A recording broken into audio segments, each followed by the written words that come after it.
ধন্যবাদ আপনাদেরকে। আপনারা জানেন যে আমাদের সারা বাংলাদেশে এই পরিবহন একটা সেবা খাত এবং ভোক্তাধিকার আইনের যে 10টা সেবা খাত আছে তার মধ্যে গুরুত্বপূর্ণ একটা সেবা খাত। আর এখন সারা বাংলাদেশে ঈদ উপলক্ষে সবাই বাড়ি যাচ্ছেন। তা আমাদের এখানে যে যশোর জেলায় আমাদের বিআরটি, আমাদের সাথে বিআরটি আছে, র্যাব আছে এবং ক্যাব আছে এবং বিআরটিএ ওনাদের মূল্য তালিকা যথাসময়ে 2-3 দিন আগে ওনাকে লিমিটিং করে হস্তান্তর করছে।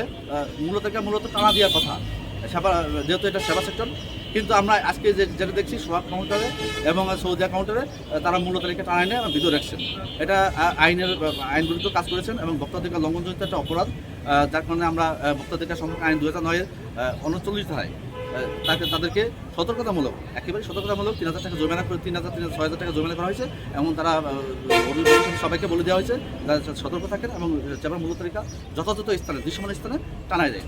গত বছর পেয়েছিলাম কিছু, এ পর্যন্ত আমরা এখন পর্যন্ত আমরা পাইনি টিকিটের মূল্য এবং কেউ নির্ধারিত মূল্য অপেক্ষা আপনার জানেন নন এসি গভর্নমেন্ট নির্ধারণ করে থাকে, এসি নির্ধারণ করে থাকে না। তবে দুটা মূল্য তালিকা তাদেরকে টানাতে হবে এবং এ পর্যন্ত আমরা কোনো অভিযোগ পাইনি।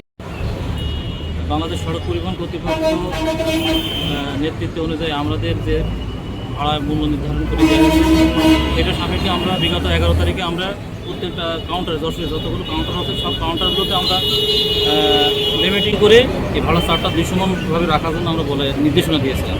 আমরা বলেছিলাম যে আমরা পরবর্তীতে আমরা তদারকি করতে আসবো, আপনাদের ভাড়া চার্টটা যদি দৃশ্যমান না থাকে তখন কিন্তু আপনারা হয়তো দণ্ডনীয় অপরাধ করবেন, সেই হিসেবে আপনারা হয়তো অর্থদণ্ড দিতে হতে পারে। সেই হিসেবে আমাদের যশোরের ভোক্তা অধিকার সহকারী পরিচালক ভোক্তা অধিকারের মহোদয়কে নিয়ে আমরা এখানে এসেছি। আমরা দেখলাম সৌদিয়া এবং সোহাগের যেটা লিমিটিং অবস্থায় আমরা দিয়ে গেছি সেটা দৃশ্যমান অবস্থায় রাখা হয়নি, যার কারণে তারা অর্থদণ্ড দিয়েছে। তবে এই ধরনের কার্যক্রম যদি পরবর্তীতে অন্যান্য কাউন্টারগুলো যদি করে থাকে তাহলে স্বাভাবিকভাবে ভোক্তা অধিকার মহোদয়ের নির্দেশনায় এবং ম্যাজিস্ট্রেট মহোদয়ের নির্দেশনায় আমরা পরবর্তীতে এভাবে আমরা অভিযান চালাতে হবে এবং এই অভিযান ধারাবাহিকভাবে চলতে থাকবে। পেয়েছেন কিনা যে যাত্রীদের ভোগান্তির জন্য না এই ধরনের কোনো অভিযান আপনারা? না, আমরা ফিটনেসবিহীন গাড়ি বিশেষ করে আমাদের যশোরের যেগুলো ওয়ার্কশপ আছে সেই ওয়ার্কশপগুলোতে আমরা কিন্তু অভিযান চালিয়েছি।